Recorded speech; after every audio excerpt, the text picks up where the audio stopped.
Greetings and welcome back to Doctor Who Revisited, my ongoing series where I go through every single episode of Doctor Who from 1963 all the way up to 2022 and review them. And ladies and gentlemen, this right here, this is a season finale. One of my favorite season finales, as a matter of fact, The War Machines. I love this episode. I absolutely adore The War Machines. As silly as it is, I'm all there for it. I just love it. And not the least of which for the fact that it is the final episode to feature Dodo as a companion. I know I've harped on this point far too long now, but not a fan of Dodo, but thankfully this is her last episode. But even without the departure of Dodo, which, if I'm being honest, was kind of rough, which I have no problem with because I did not like the character, but other than that, it's a really, really stellar episode. I just love, first of all, setting back in London, and I think it's one of the rare episodes from that era that were actually, they filmed it on location in London, and I like that. And as for the concept, I mean, it's not really a novel concept by today's standards. Oh, guess what? AI is gonna take over. AI is smarter than us. Computers are way too smart, getting too smart, smarter than humans. They control humans and they build more machines to take over the world. As far as the concept itself, by 2020's standard, it's been done a billion times before. In so many different ways. Not really 100% sure how new or original it was back in the 60s when they made this episode, but you know what? I don't care. To me, it's not a matter of how many times they've redone the same concept, it's how you do it, how you make it different from all the other different times that they've tried it before or since. And you know what?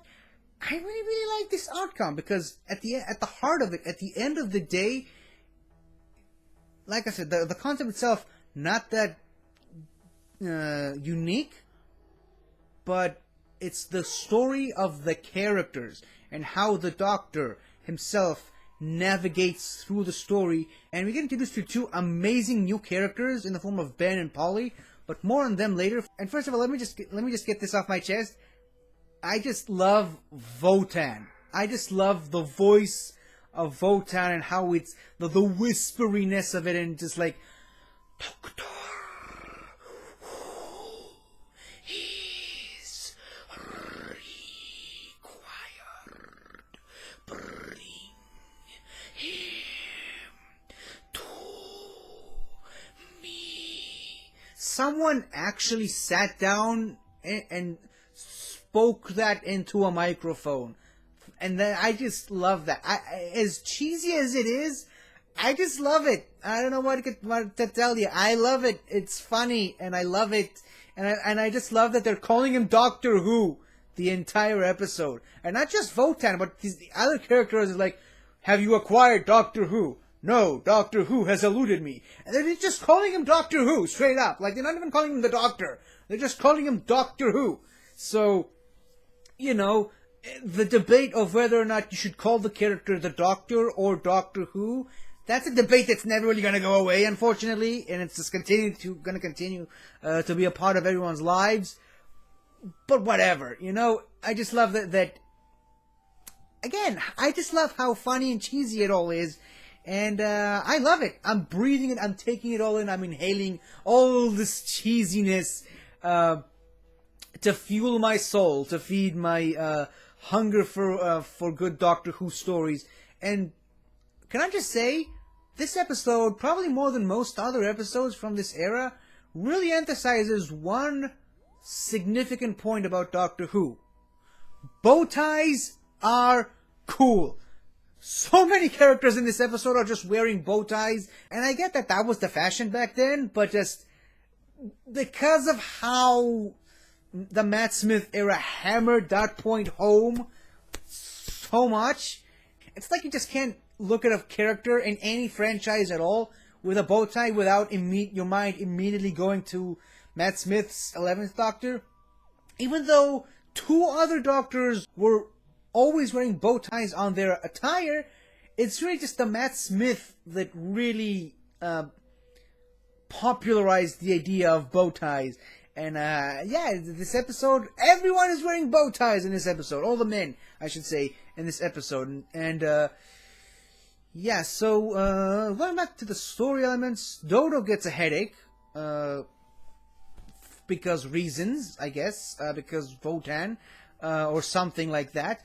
But yeah, this is a really good way to introduce us to the character Polly, best secretary in the universe, according to the Doctor Who fandom, I suppose.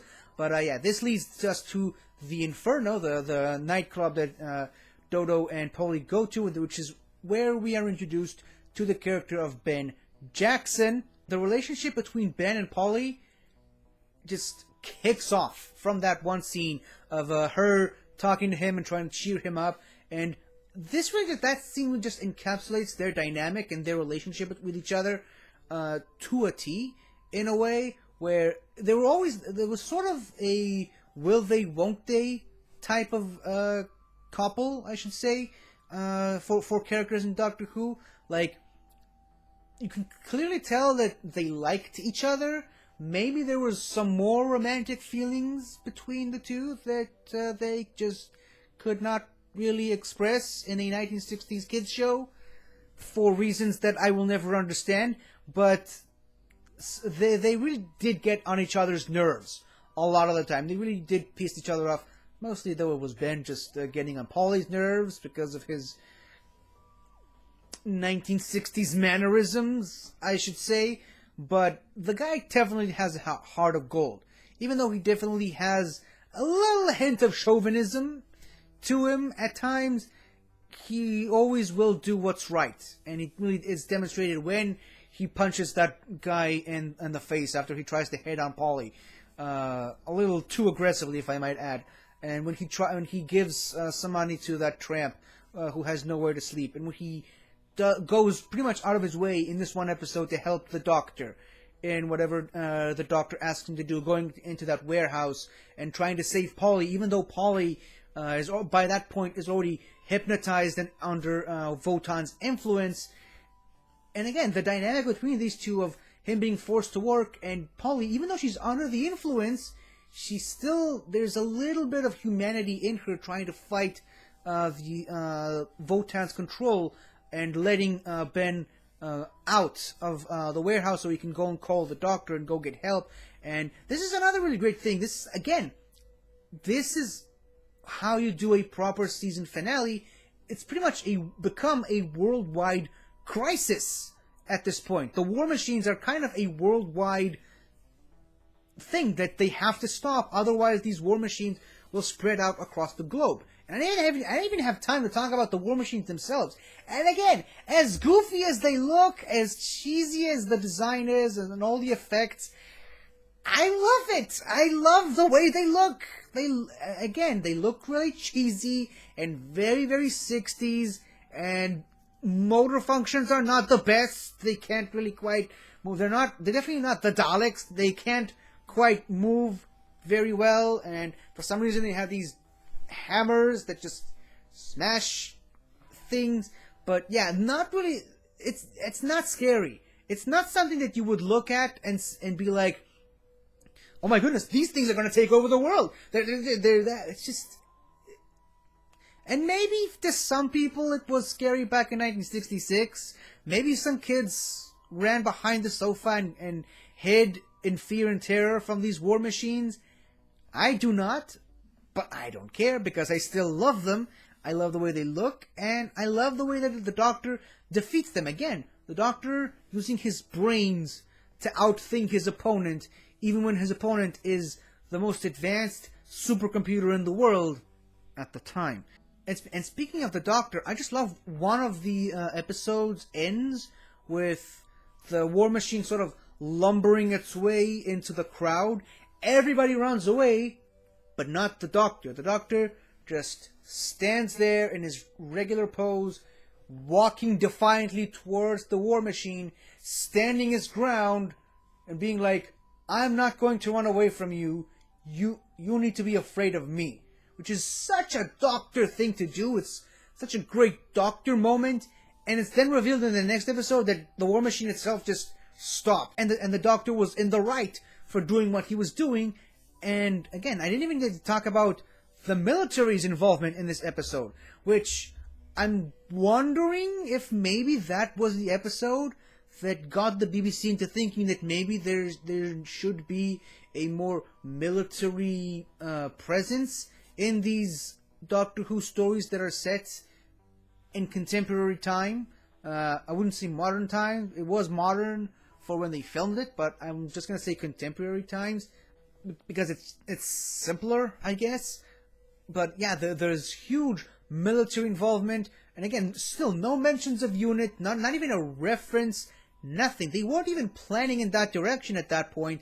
I guess in some ways, in future stories, they might have retconned it to say that no, there was UNIT presence all along, because in some stories UNIT has existed back then, in some stories it hasn't.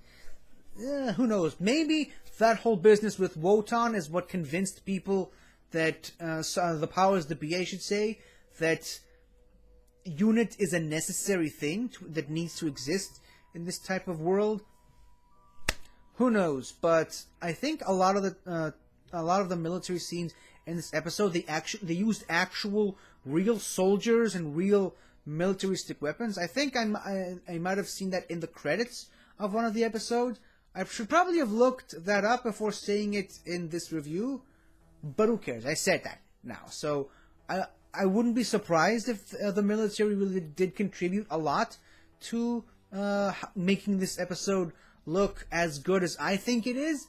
But yeah, overall, really solid episode. I love the intro of each individual episode with these blocks and squares and the new font for Doctor Who and the war machines and whatnot. And I also really like how Ben and Polly entered the TARDIS. It's a great way to end the season. Set it up early in the episode that that one of the Doctor's TARDIS keys fell out of his pocket, and then Ben and Polly showed up later to try and bring it back to him, completely unaware of what they're about to get themselves into, because when they just open the TARDIS and try to get into to give the Doctor his key back, the TARDIS dematerializes, and that's how the episode ends. Like, and then not just the episode, that's how the season ends. What's gonna happen next? How will the Doctor react when he turns around and sees that Ben and Polly are there?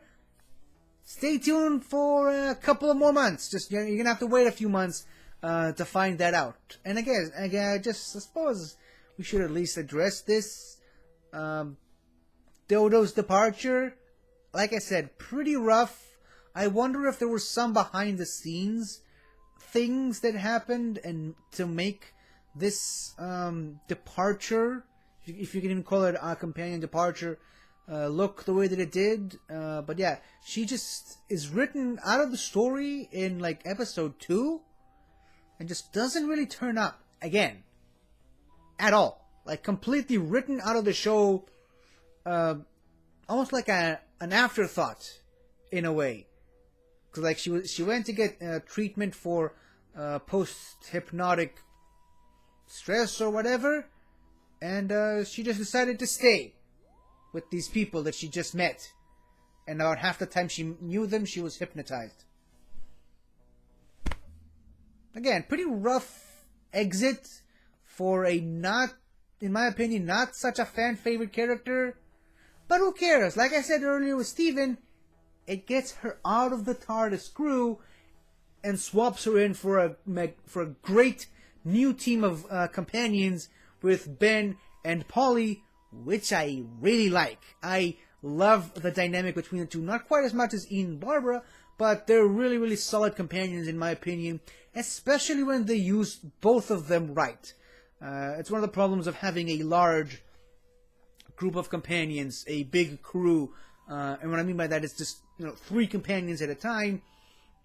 You gotta make sure to give each companion enough stuff to do, and I think for the most part they used those 2 characters the best way that they could, especially in this episode. But there's still way more stories to talk about, and several more stories with Ben and Polly to discuss. But that is a story for another time. Overall, like I said, very solid story. Love the war machines, as goofy as they are. Love the villain in Voton. Love the new companions. And just love the action and all the great Doctor moments. I didn't even get to talk about him dehypnotizing Dodo, which really, I think that was the first hint at some of the otherworldly powers that the Doctor can do. And I guess hypnotism isn't really considered a otherworldly power necessarily, but considering what happens later and what other stuff we know that other Time Lords, one in particular, and considering what we know that the Doctor will later be able to do, I guess you could technically consider this a otherworldly thing that the Doctor does. And yeah, I love the first hints of that. There's more to this seemingly harmless old man that meets the eye beyond just a police box that's bigger on the inside. Yeah, I think I pretty much covered all the bases, everything I wanted to say. So let's just wrap up today this episode and move on to another review, but probably not the one you're expecting. I'll just leave you off with that. In any case, thank you for watching if you have, and I will see you in the next one. Doctor Who is required. Goodbye. Hi there. Thank you for watching the video. And if you enjoyed it, don't forget to like, comment, subscribe, and tell your friends. I'll see you next time.